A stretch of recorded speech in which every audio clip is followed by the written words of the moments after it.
you really, really need somebody that's already done this before to really show you, hey, this is the intricacies in this business, and you need to watch out for these. And then this is how you do this. And connections are also like one of the most important things in all of businesses. Like, you need to be able to build these connections before you have a successful business. I think it's imperative. Like, you can't grow properly without the proper connections and the proper advisors and everything like that.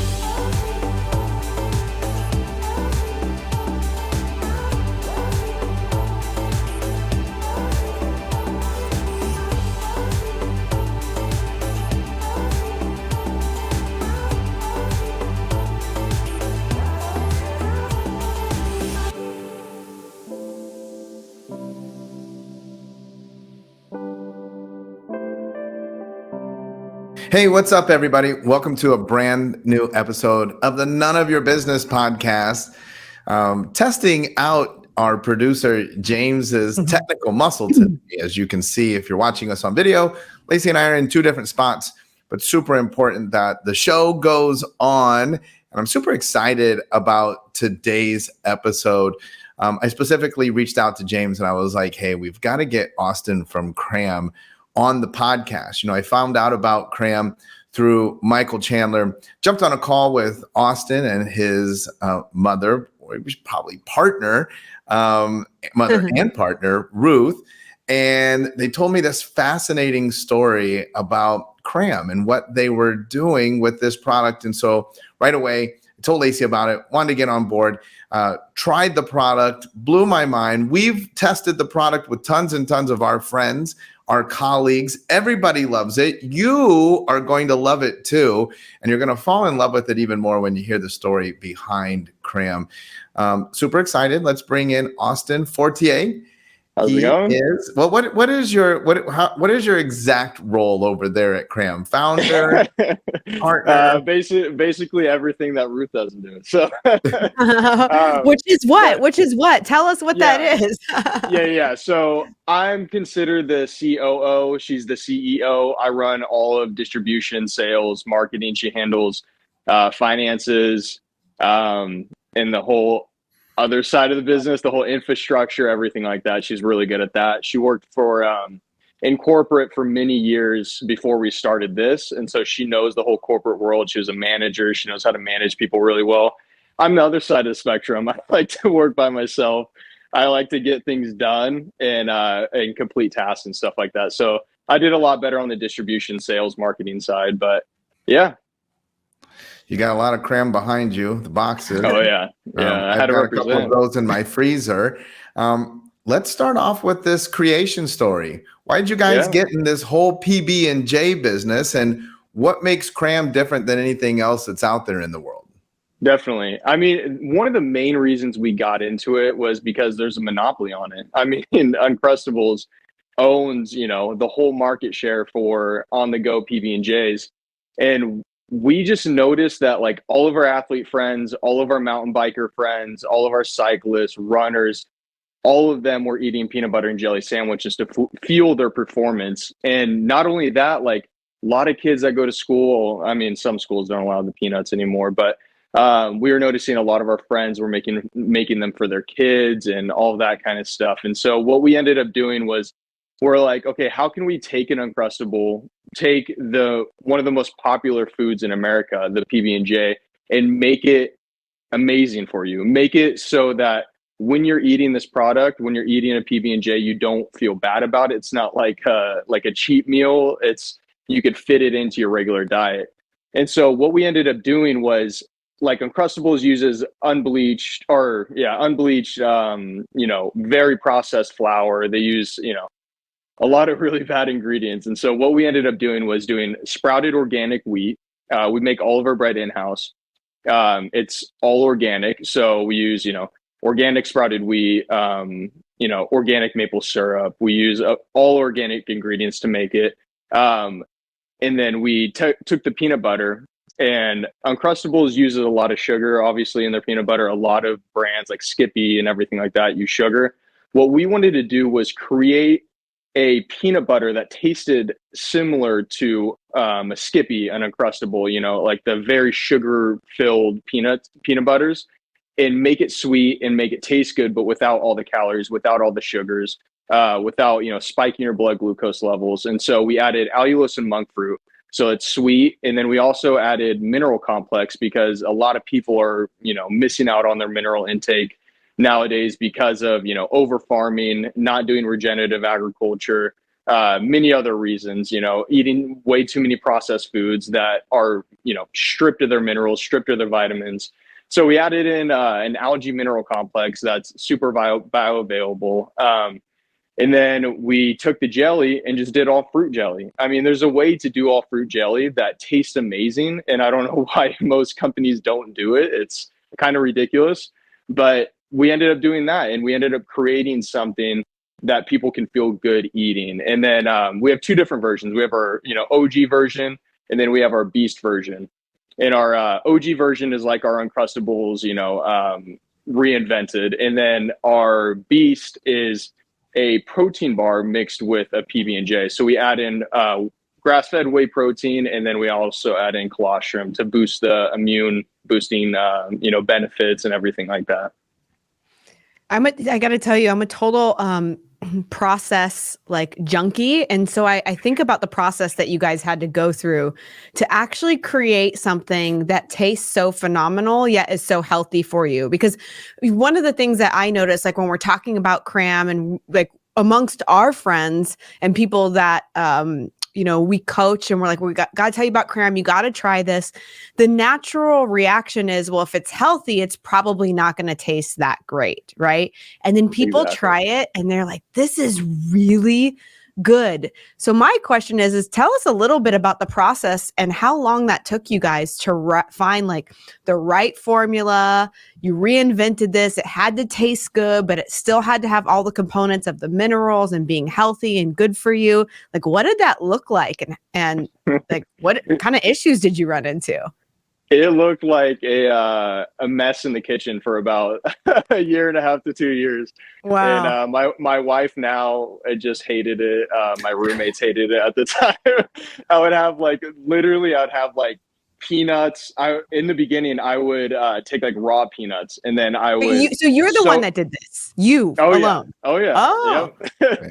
So I'd take the peanuts raw. I would soak them, activate them. Yeah. Then I would roast them, and then I would put them in a dehydrator. Like this whole process.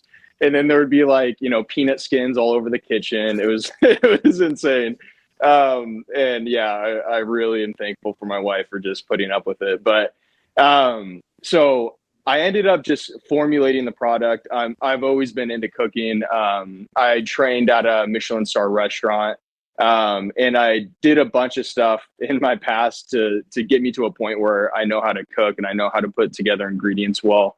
And so I just worked on it for like a year and a half. And then our first year in 2021 was basically our recipe testing year. I mean, we tested our packaging, we tested our recipes, we redid our recipes, redid our packaging, got everything to the perfect product that we felt comfortable giving to everybody. Like, you know, if a famous person, you know, wanted to try it, we would feel okay giving it to that person, you know, and like a Michael Chandler, like we felt amazing. We're like, yes, you got to try it. Like this is the best product ever. Like we wanted to get to that point before we put it on the market.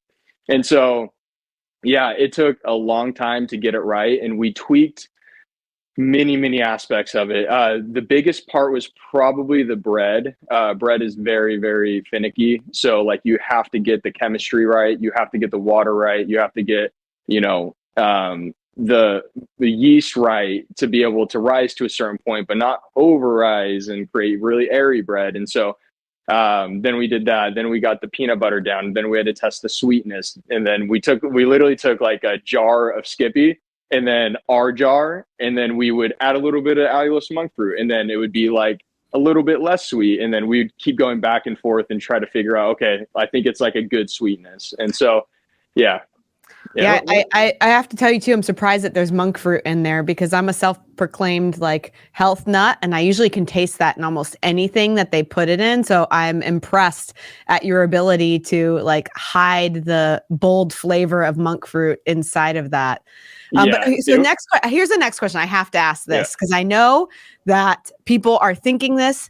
Why do you call it Kram? Like, where did the name come from? Like, how did this come about and what does it mean?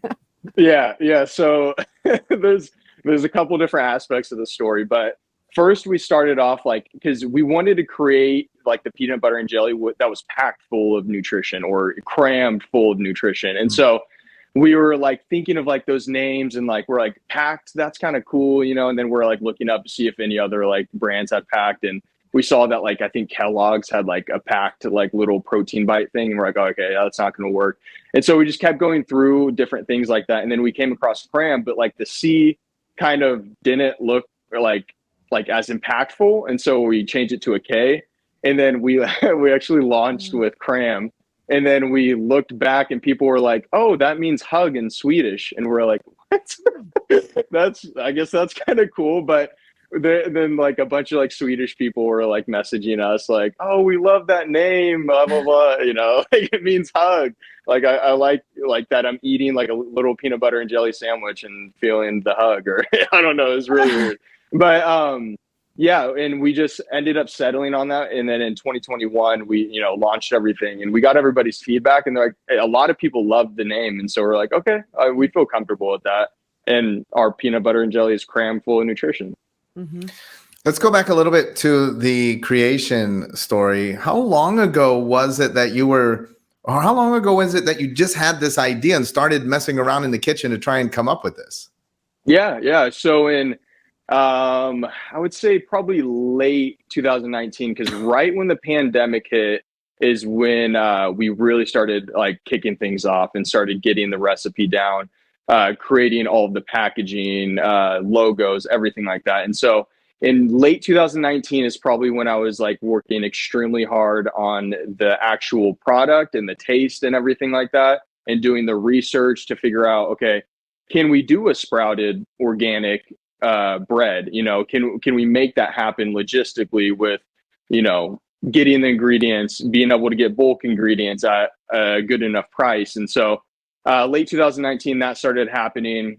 Early 2020, we started giving out product, like testing out our packaging, doing like a lot of iterations. And then we kept going, and then we got into 2021, actually late 2022, sorry, or 2020. It was October is when we actually launched for sale. And when we launched for sale, we always had it in mind that, we wanted to like give this to people, have them buy it and give us their feedback. And eventually in about 6 months, we would make, whatever changes we needed to make.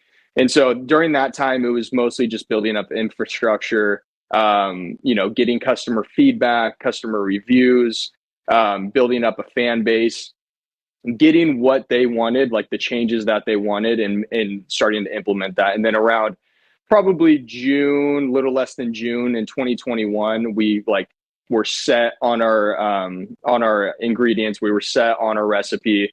We were set on our customer base. Like we figured out who loved us. We figured out, who wanted to buy us. And at that point, it was actually kind of perfect timing because Sprouts actually reached out to us.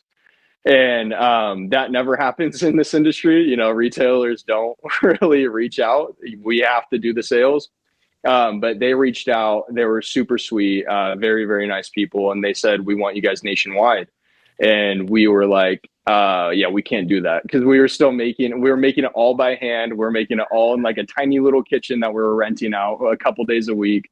And so during that time, we agreed to do 75 stores, and we were going to launch in 3 months after we talked to them, which is, if anybody knows the food CPG world or any of the CPG world, that's extremely fast. That's not, especially for, first timers. And so then we got to work. We rented out a kitchen like full time.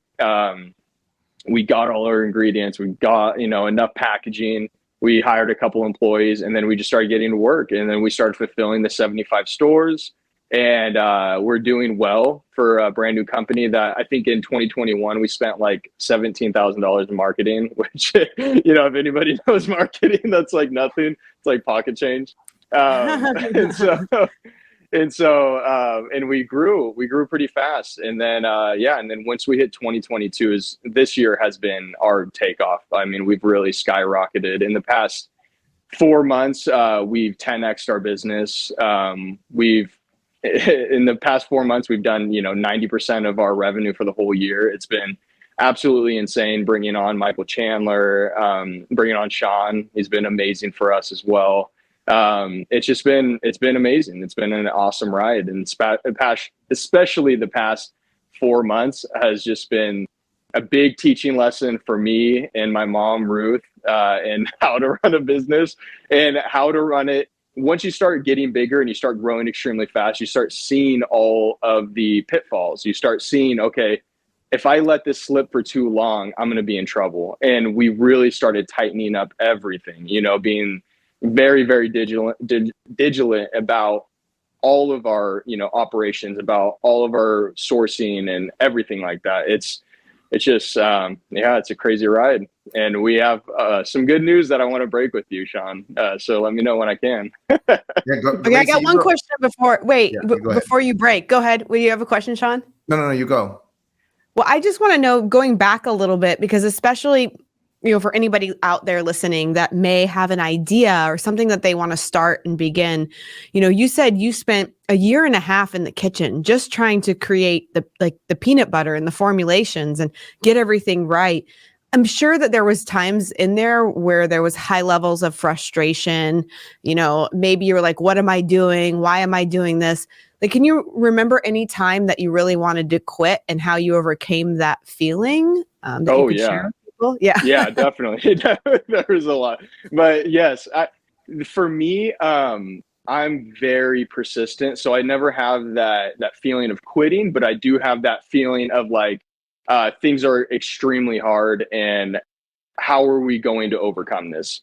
I think it's really important for people to have in their mind, especially when they're starting a business, is you don't have the quit. Like, cut that out, because you're not going to quit. Like, if you want this to be something, you have to make it work. And so, like, early on, some of the biggest irritations is trying to figure out how to get this started.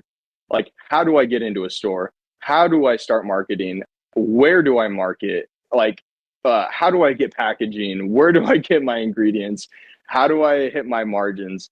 Those are probably the hardest things in the beginning. And when you start running into problems with like ingredient sourcing and like all that kind of stuff, my biggest, like, just to round up all of those things, the biggest thing that you can do is get an advisor or be a part of a group that they've already done this and they can teach you some stuff, all the inside stuff. Because trust me, I tried to use Google as my teacher for probably 6 months to almost a year, trying to figure everything out. And that is useful to get you started for sure. Like, don't get me wrong, but you really, really need somebody that's already done this before to really show you, hey, this is the intricacies in this business and you need to watch out for these. And then this is how you do this.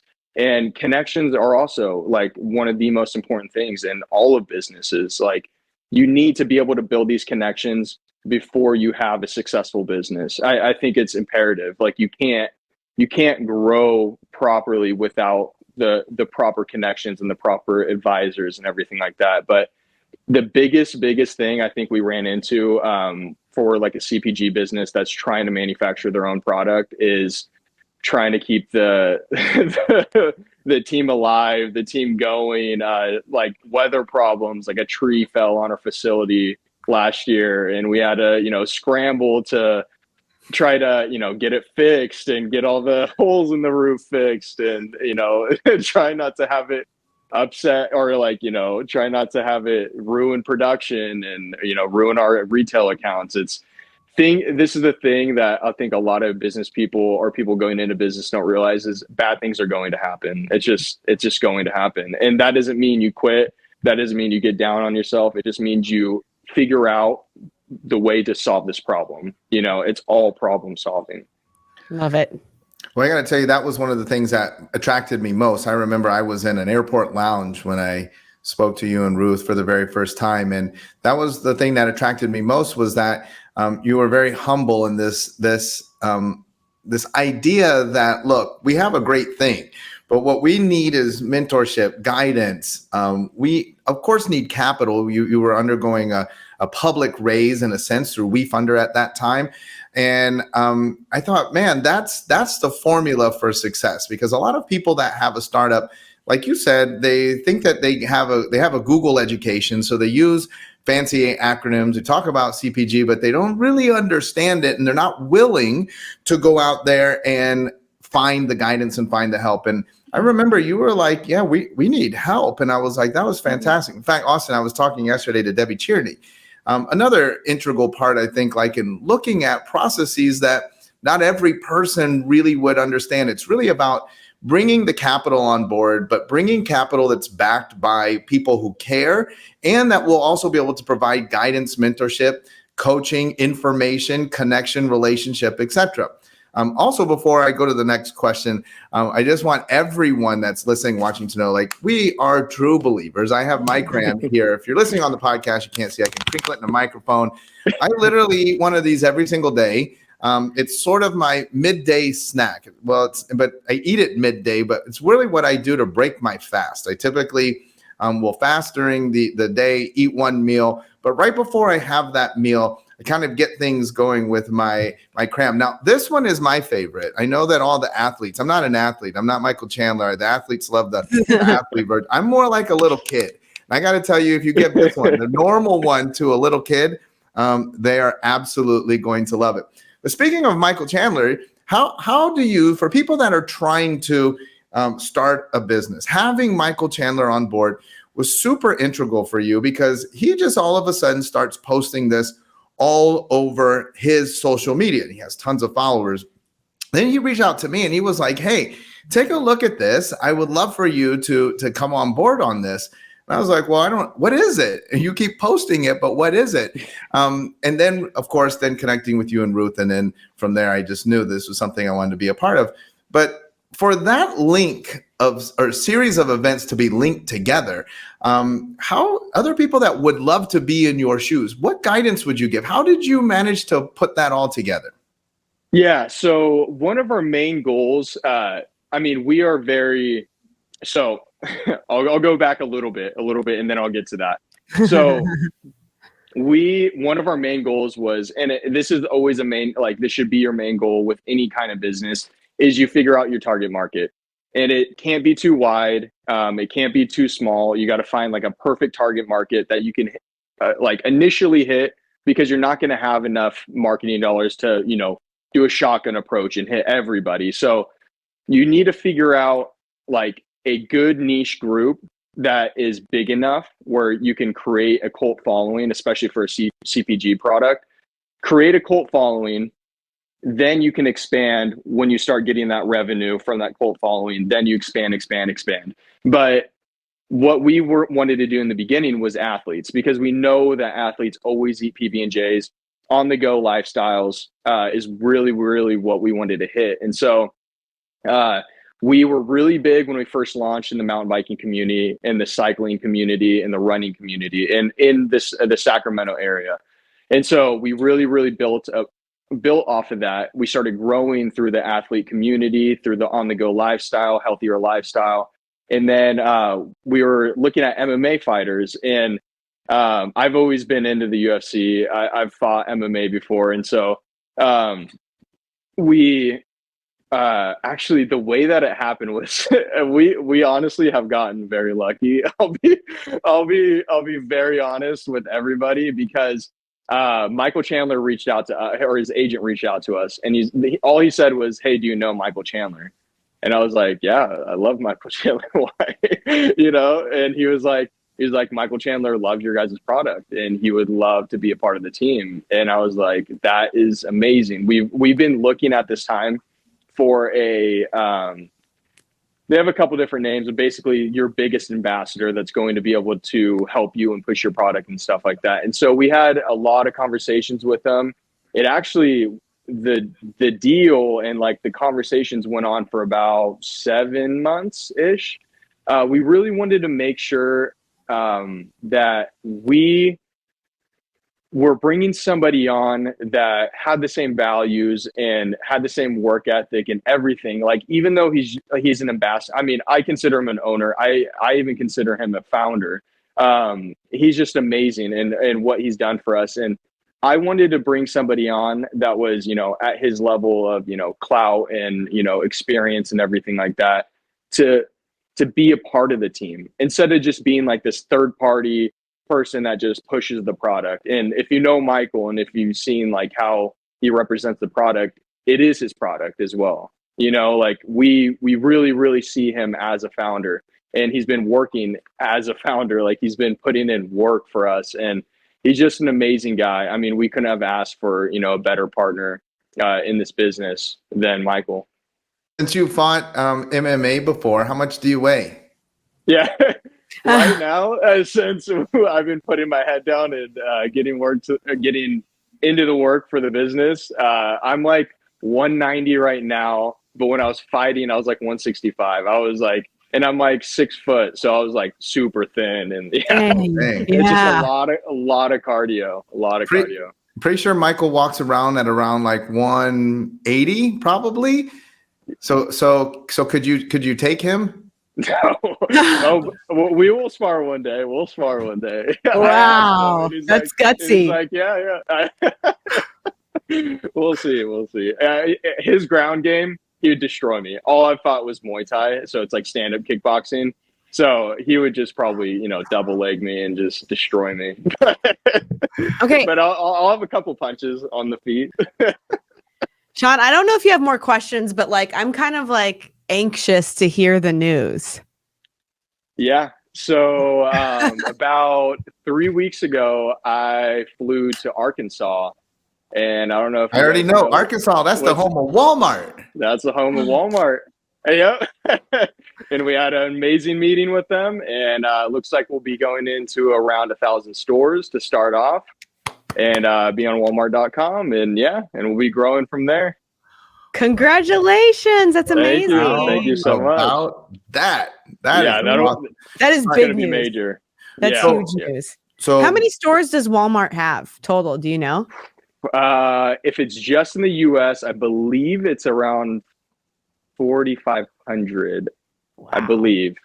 Yeah. Okay, so are you officially in all of the Sprouts? Yes. Yeah. And we actually, this is another part of business, is you're always going to run into problems with retailers. They're amazing. Don't get me wrong. They do everything for us. That's, you know, what we ask and everything like that. But, when it comes to distribution and retailers, there's steps, and there's going to be problems in those steps, and in that chain of events. And so we ended up first having a problem with the distributor, lost a couple pallets. So we weren't in every store, but we were supposed to be. Then, at the retailer level, the ordering wasn't going well. Like, we would sell out super quick, and then they just wouldn't reorder or restock. And we're like, hey, what's going on? And our buyer didn't know what was going on. And so we were trying to figure out that problem, but we're getting that fixed. It should be fully fixed by this week. And then actually, in like the CPG world, you like hire merchandisers. These merchandisers go out to every single store. They take a picture of the product on the shelf, if it's facing, if it's out of stock, and they give you an update. And so you can just fix that problem super quick. Yeah, because I was at my Naples store and I didn't see any, but fortunately, I know a guy. If you don't have a Sprouts by you, how can people get their hands on some product? I want everybody, listen, if you're listening, if you're watching, I want you to try this out. It's going to blow your mind. And obviously, as you can see, this is a next level endeavor. Especially, I know that so many of our viewers and listeners are health conscious. And so you got to get your hands on some product. But if you don't have a Sprouts, Austin, how can they get some? Definitely. Yeah. So online, on our website, kramnutrition.com, they can order, our variety pack, or our beast pack, or OG pack, or they can go to Amazon, and it's also on Amazon. And then we're also in Erewhon markets, in LA. And then we're also in Central Market in Texas. And we'll be in some more retailers soon, especially Walmart. Walmart next year would be awesome. But we're also looking at Publix. And if there's any retailers that any of the listeners, want us in, send it over and we'll try to get in there ASAP. That is fantastic. I want everybody to know my favorite's the original strawberry. That's my favorite, original strawberry. If you want to be like Shawn, get the original strawberry, eat one about like 5 o'clock, have dinner around like 6 or 6:30. That's your eating window. This Kram marks the opening of my eating window just about every single day. I keep these stocked in the freezer. They're frozen. People freak out about that a little bit. They come frozen, but then you thaw them. The first time I ate some, I didn't know what to do. I put them in the toaster. Still turned out great, but I don't like it as well. You might like it. People might like it in the toaster. You just thaw them out. I like it when it's like half thawed. So I like it to be kind of frozen in the middle, but you'll play around with it. You'll figure out all of the iterations. Last question I have, because people are going to have this question for you, especially our audience. What you mentioned, like the peanuts and the allergies. What about the future of Kram? Are we looking at some non-peanut versions? Is there a dessert version, a Nutella version? What's on the horizon? Nutella. Oh yeah. Oh, we have so many in store or in the backlog. So what we want to end up doing, we're going to do an allergy friendly version. We want to do it better than like a sun butter, like a sunflower butter. We're trying to figure out the perfect combination, but it looks like we're probably going to be mixing a couple different seeds to be able to make a perfect allergy friendly version. Then we got some dessert ones on the way. We'll hopefully be dropping those in 2023, early 2023 if we can. We also have, so our peanut butter is actually very unique in this industry and people absolutely love it. Like that's like the favorite part of the sandwich that everybody, always compliments. And so what we're going to end up doing is just releasing the shelf stable peanut butter. So people can, if they want to make their own PB&Js, they can make their own PB&Js or, just take it by the spoonful. Eventually we also want to do our own jelly as well. Which will be, very, very low sugar, all fruit. We got a lot of really good flavors, and I'll give a couple that we're gonna come out with soon. I can't give the date, but raspberries in the works. I love raspberry. I'm so excited. That's my favorite. So good. It's so good. I'm so happy. We're going to try for grape. Grape is just a harder one because you have to have like pectin. You have to have a bunch of different things in there to create like the jelly. That one, yes, Nutella. But we're going to do our little bit of our own version. So we're going to make almost like a Reese's. So we're going to do like a chocolate, like hazelnut, mix that with peanut butter and in like a little swirl and then put it in there. So it's like a Reese's and a little pocket sandwich. Yeah, you had me at Reese's. So already I'll probably be your biggest purchaser of that. That would be perfect in the toaster, Shawn, like a gooey Reese's toasted Kram. Oh yeah. Okay. Oh yeah. People actually make French toast with the Krams. Oh, so that's a great idea. Yeah, you thaw them out, then you make an egg wash, boom, boom, and then throw it in the pan, fry it. And you need a Kram recipe book. Send that out like a little booklet, right? Get people making it all sorts of ways. Love it. Oh yeah. Last question for you, Austin. We'll let you go. Are you still raising money? But before you answer that, after today's podcast and all of these drops, we might want to reassess the valuation before we bring in some more capital. Definitely. Yeah, with the good things in the pipeline. Yeah, definitely. We upped our raise once we got Walmart. We're like, okay, yeah, we need to push the gas. So we upped our raise to 1.5 mil. We will be, probably increasing that valuation because we got some good things coming in the pipeline. So yeah, we are definitely doing that. And we're with WeFunder. We might keep it online for a little while, but we are going to probably end up switching over to private and just have strategic investors. We've found especially, with you and some of our other investors, it's just so much more important to have, partners in this business. And we're really excited to bring on some strategic investors. But we will have that weed funder up for a little bit longer. So if people don't want to make, a bigger investment, they can, still pitch in and be a part of this ride. All right. You got a small window to jump on that WeFunder. If you'd like to participate at a higher level, you could reach out to me or reach out to Austin. Austin's available right through their website as well. And we can talk about getting you in with a little bit more capital and a stronger position. And that would be phenomenal. This company is one of the best, if not the best, and Lacey and I's investment portfolio into companies that we really believe are really making an impact. That's important to us, making an impact, because we don't want you eating all those chemicals, and we definitely don't want you feeding that to your kids. But also strong fundamentals. This company clearly is doing the right thing, has the right people behind it, and it is really going places. So get on that WeFunder, reach out to me, Shawn at blackdiamondclub.com. Happy to talk to you about getting you involved in Kram. Austin, thank you so much for spending this time with us. We super appreciate you. I appreciate it. This was awesome, guys. This was awesome. All right, everybody. Go to kramnutrition.com. Order that variety pack, because you don't know which one you're going to like. Eat them all like I did. Then pick the one that you love.